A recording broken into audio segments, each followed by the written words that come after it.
নমস্কার দর্শক বন্ধুরা, মৃত্যুঞ্জয়ের অমৃত বচন অনুষ্ঠানে সবাইকে আবার একবার স্বাগত।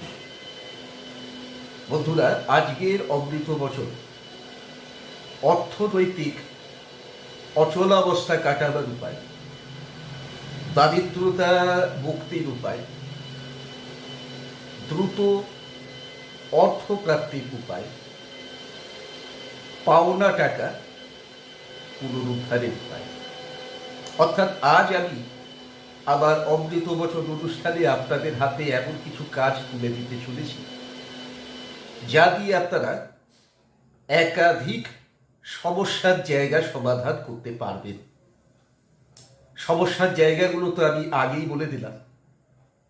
যদি আপনার আয় উন্নতির প্রয়োজন হয়, অর্থাৎ আপনি নিজের আয়তে খুশি না থেকে থাকেন, আপনার মনে হয় আপনি যা পরিশ্রম করেন, যতটা যা ইনভলভমেন্ট দেন, সেই অনুপাতে আপনি রোজগারপাতি পাচ্ছেন না, যদি এমন মনে হয় আপনি দীর্ঘদিন ধরে দারিদ্র্যের অন্ধকূপে পা খেয়ে চলেছেন, সেখান থেকে বেরোবার কোনো রাস্তা খুঁজে পাচ্ছেন না, চারিদিকে শুধু নেই নেই আর অভাব, এই অভাব মোচনের কোনো উপায় আপনি দেখতে পাচ্ছেন না, করে দেখতে পারেন এই সমস্ত উপায়। যদি এমন হয় হঠাৎ করে আপনার সামনে কোনো বড় অঙ্কের টাকা পয়সার প্রয়োজন এসে দাঁড়িয়েছে, সিরিয়াস প্রয়োজন, টাকা পয়সার প্রয়োজন কার নেই, সবাই আছে, কিন্তু কখনো কখনো প্রয়োজনের জায়গাটা এমন কঠিন হয়ে দাঁড়ায়, তখন কোথা থেকে জোগাড় করব, কিভাবে জোগাড় করব, মানুষ ভেবে কোন কিনারা পায় না। যেমন ধরুন বাচ্চাদের উচ্চশিক্ষার ক্ষেত্র, বাড়ির কোনো সদস্যের সিরিয়াস কোনো অসুখ বিসুখের জায়গা চিকিৎসা করাতে হবে, বা অন্য এই ধরনের কোনো সমস্যার জায়গা, কোনো প্রয়োজনের জায়গা, অর্থাৎ আপনি নিজের উপার্জন দ্বারা কোনো মতে চালিয়ে তো দিচ্ছেন, কিন্তু হঠাৎ করে এতগুলো টাকার প্রয়োজন হয়ে পড়েছে, কোত্থেকে জোগাড় করবেন, আপনার কোনো উৎস মাথায় আসছে না, সেক্ষেত্রেও প্রয়োগ করে দেখতে পারেন এই ক্রিয়া। আবার যাদের টাকা পয়সা আটকে আছে, পাওনা টাকা, আপনার টাকা, কিন্তু পাচ্ছেন না, কারোর কাছে গচ্ছিত আছে সে দিচ্ছে না, কারোর কাছে পাওনা আছে সে ঘোরাচ্ছে, সেখান থেকে টাকা কিছুতেই উদ্ধার হচ্ছে না, সেক্ষেত্রেও আপনি পাওনা টাকা উদ্ধারের জন্য প্রয়োগ করতে পারেন এই ক্রিয়া। ক্রিয়া প্রসঙ্গে যাওয়ার আগে কিছু জরুরি কথা বলে দিই। আপনারা সবাই জানেন সারা বিশ্বে তথা আমাদের দেশেও সর্বত্র সার্বিক লকডাউন চলছে। এমতাবস্থায় আমরা সমস্ত কাজকর্ম ছেড়ে ঘরে গৃহবন্দী থাকতে বাধ্য হচ্ছি, কিন্তু ওই যে একটা কথা আছে, মানুষের জীবনে যদি কোনো কিছুর অভাব না থেকে থাকে তবে হচ্ছে তার সমস্যা, আর বাকি সব কিছুরই অভাব আছে। তাই লকডাউন আছে, মানুষের রুজি রোজগারের অভাব আছে, কিন্তু জীবনে সমস্যার অভাব নেই।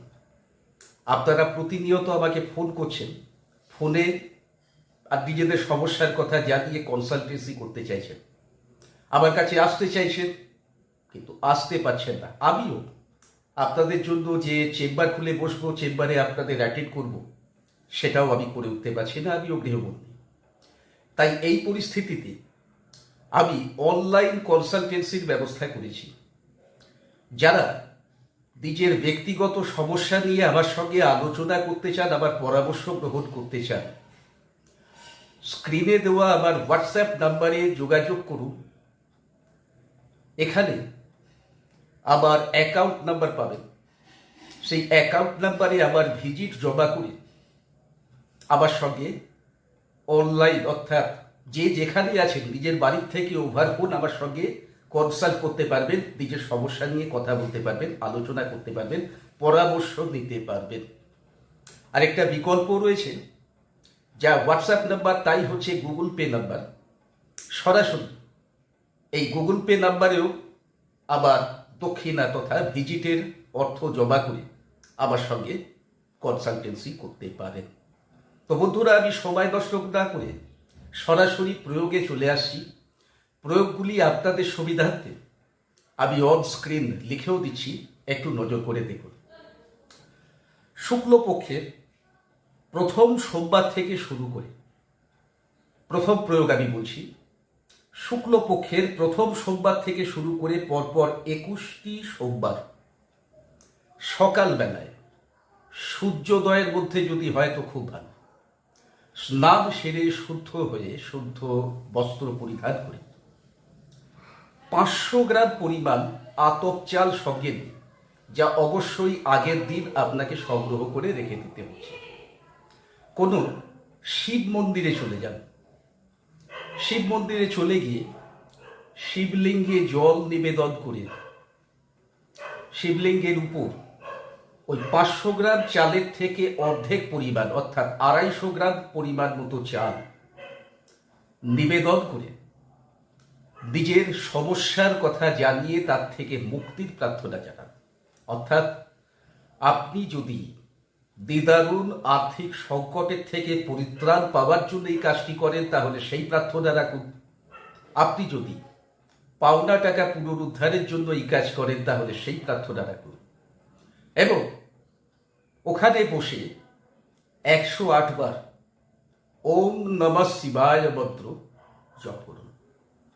পুজো শেষ করে মন্দির থেকে ফেরার পথে আপনার কাছে বেঁচে থাকা যে বাকি অর্ধেক চাল অর্থাৎ বাকি 250 গ্রাম পরিমাণ চাল তা কোনো ভিক্ষুককে দান করে দিন, কোনো ভিখারিকে দান করে দিন।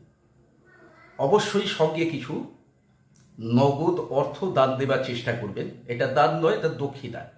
চালটা দান, দান করলে সঙ্গে দক্ষিণাও দিতে হয়, তা না হলে দান স্বীকৃত হয় না। তা এই ছিল প্রথম প্রয়োগ, খুব সিম্পল প্রয়োগ। 21টি সোমবারের নিরবচ্ছিন্ন প্রয়োগ, মাঝে কোনো সোমবার বাদ পড়বে না।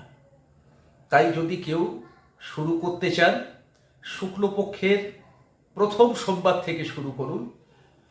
সামনে যে অমাবস্যা, এই অমাবস্যা পার করে যে প্রথম সোমবার পাচ্ছেন সেদিন থেকে শুরু করুন। শুরু করে 21টি সোমবার যাবৎ কন্টিনিউ রাখুন এই কাজ। এর মধ্যেই আপনার সমস্যা থেকে মুক্তির কোনো না কোনো রাস্তা আপনি দেখতে পেয়ে যাবেন। চলে আসছি দ্বিতীয় প্রয়োগ প্রসঙ্গে। এই প্রয়োগটি মঙ্গলবারের প্রয়োগ এবং আপনাকে 7টি মঙ্গলবার কন্টিনিউ করতে হবে।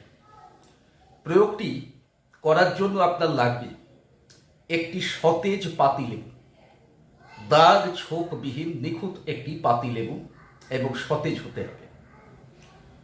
একটু বেশি রাত্রে অর্থাৎ রাত্রি 11টা থেকে 12টার ভেতর আগে থেকে নির্বাচন করে রাখুন কোনো চৌরাস্তা আপনার বাড়ির কাছাকাছি।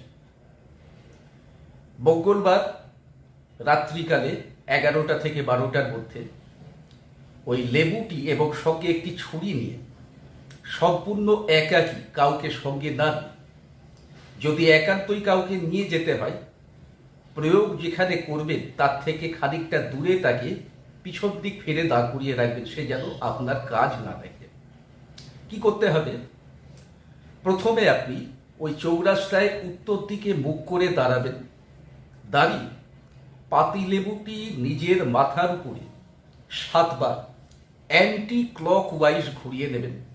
ঘোরাতে ঘোরাতে যে সমস্যা সমাধানের জন্য আপনি কাজটি করছেন, অর্থাৎ আমি আগেই বলেছি কাজগুলি একাধিক উদ্দেশ্য পূরণ করতে পারে, একাধিক সমস্যার স্থান নিরাময় করতে পারে। তো ধরুন আর্থিক সংকট কাটানো বা আয় উন্নতি বা পাওনা টাকা উদ্ধার ইত্যাদি ইত্যাদি, যে উদ্দেশ্যে আপনি করছেন সেই উদ্দেশ্যটি প্রতিবার লেবুটি মাথার উপর ঘোরাতে ঘোরাতে একবার করে, অর্থাৎ 7 বার ঘোরাবেন, 7 বার কথাটা বলবেন অ্যান্টি ক্লকওয়াইজ, ঘড়ির কাঁটার বিপরীত। এরপর ছুরি দিয়ে লেবুটিকে আধা আধি কেটে নিয়ে একটি টুকরো সামনের দিকে যত জোরে পারেন ছুঁড়ে ফেলে দেবেন এবং অপর টুকরোটি পিছন দিকে যত জোরে পারেন ছুঁড়ে ফেলে দেবেন। লেবুটি কাটার সময় নিঃশ্বাস বদ্ধ রাখবেন এবং ওই নিঃশ্বাস বন্ধ রাখা অবস্থাতেই লেবুটি সামনে এবং পিছনে দুটো টুকরো ছুঁড়ে দেবেন। এরপর আবার একবার নিজের সমস্যা মুক্তির প্রার্থনা জানিয়ে, অর্থাৎ যে সমস্যা সমাধানের জন্য কাজটা করছেন সেই সমস্যা মুক্তির প্রার্থনা জানিয়ে সেই স্থান থেকে ফিরে চলে আসবেন। পিছন ফিরে দেখবেন না। কেউ যদি পিছন থেকে আপনার নাম ধরে ডাকে বা পিছন থেকে কেউ যদি সাহায্যের আবেদন করে, কোনোভাবেই কোনো ডাকে সাড়া দেবেন না। রাস্তায় কারোর সঙ্গে দেখা হলেও দাঁড়াবেন না, কথা বলবেন না। ঘরে ঢোকার আগে হাত পা ধুয়ে ঢুকবেন। যে কোনো মঙ্গলবার থেকে শুরু করে পরপর 7টি মঙ্গলবার আপনাকে করতে হবে এই প্রয়োগ, এবং যথারীতি প্রয়োগ চলতে চলতেই আপনি আলোর আশা দেখতে পাবেন, আলোর দিশা দেখতে পাবেন। আপনার সমস্যা সমাধানের কিছু সমাধান খুঁজে পাবেন। এবারে আমি চলে আসছি তৃতীয় প্রয়োগে তথা আজকের শেষ প্রয়োগে। যদি নিজেকে অত্যন্ত খারাপ জায়গায় পান, অত্যন্ত লাচার অবস্থায় নিজেকে পান, এবং সেখান থেকে আপনি এই কাজটি করতে পারেন, যে যে সমস্যাগুলো আগে আমি আলোচনা করলাম সেই সমস্যাগুলো যে কোনোটি সমাধানের জন্য, অর্থাৎ অত্যন্ত অর্থনৈতিক কষ্টের জায়গা নিবারণ, কাজ পাচ্ছেন না, শীঘ্রাতি শীঘ্র কিছু একটা কাজ পাওয়া, জীবিকার সন্ধান, পাওনা টাকা পুনরুদ্ধার হওয়া, হঠাৎ করে কিছু আর্থিক প্রয়োজনের জায়গা আপনার সামনে চলে এসেছে, সেই জায়গাটা পূরণ হওয়া, যাই হোক না কেন কি করতে হবে? এর জন্য আপনার লাগবে কালো কাপড়ের টুকরো, অবশ্যই নতুন, পুরাতন হলে চলবে না, 1 খণ্ড, 25 থেকে 50 সেন্টিমিটারের মধ্যে একটা টুকরো হলেই চলবে। আর লাগবে আপনার 500 গ্রাম পরিমাণ কালো তিল, 500 গ্রাম পরিমাণ কালো কলাই ডাল, অর্থাৎ যেটা খোসা শুদ্ধ কলাই ডাল হয়, বিউলি ডাল হয়, যেটাকে হিন্দিতে বলে উড়দ ডাল, সেই ডাল আপনার 500 গ্রাম লাগবে। এটি কিন্তু শনিবারের প্রয়োগ। যে কোনো শনিবার দিন থেকে শুরু করে পরপর 8টি শনিবার, কি বললাম, যে কোনো শনিবার থেকে শুরু করে পরপর 8টি শনিবার নিরবচ্ছিন্নভাবে করতে হবে আপনাকে এই প্রয়োগ। কি করবেন? বাড়ির থেকে কালো কাপড়ে ওই 500 গ্রাম কালো তিল ও 500 গ্রাম উড়দ ডাল বা কালো বিউলি ডাল একসাথে রেখে পোটলা বেঁধে নিয়ে যান। রাস্তায় কোনো ভিখারিকে দেখে সেই ভিখারিকে আপনি এই পুটলিটা দান করুন। অবশ্যই সঙ্গে কিছু আর্থিক দক্ষিণা দেবার প্রয়োজন আছে, যেটা আগেও বললাম। দক্ষিণা বিনা দান কখনো সার্থকতা পায় না। তাছাড়া আপনি যে দ্রব্যটা তার হাতে তুলে দিচ্ছেন এটাও বুঝতে হবে সেটা কার্যত তার কোনো কাজের নয়। আপনি না হয় এইটা তাকে দান করলে পরে আপনার ভাগ্যস্থানের বাধা কেটে যাবে, কিন্তু সে কি পাবে? সে কেন সেই দান গ্রহণ করবে? তাই যাতে সে সেই দানটি খুশি মনে গ্রহণ করে, সেই জন্য তাকে মোটামুটি ভদ্রস্থ অঙ্কের, ভালো অঙ্কের কিছু আর্থিক দক্ষিণা দেবার চেষ্টা করবেন। বাস এই সিম্পল কাজ 8টি শনিবার পর পর নিরবচ্ছিন্ন কাজটি করুন। প্রতিটা কাজ, যে 3টে কাজ আপনাদের সঙ্গে আর শেয়ার করলাম, প্রতিটা কাজই যে রিপিটেডলি করবেন, পরবর্তী দিনগুলোতে করবেন, একই সময় করবার চেষ্টা করবেন। সময়টা কিন্তু চেঞ্জ করবেন না, অর্থাৎ কোনোদিন সকালে, কোনোদিন বিকালে। অবশ্য প্রথম 2টি কাজের ক্ষেত্রে আমি সময় নির্দেশ করে দিয়েছি।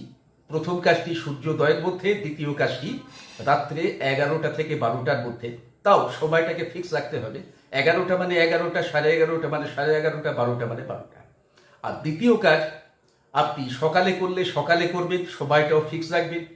সন্ধ্যায় করলে সন্ধ্যায় করবেন, সময়টা ফিক্স রাখবেন। তো বন্ধুরা, সবাই ভালো থাকুন, সবাইকে ভালো রাখুন। আপনাদের সামনে খুব শীঘ্রই ফিরে আসছি নতুন অনুষ্ঠান সঙ্গে নিয়ে। জয় মাতা।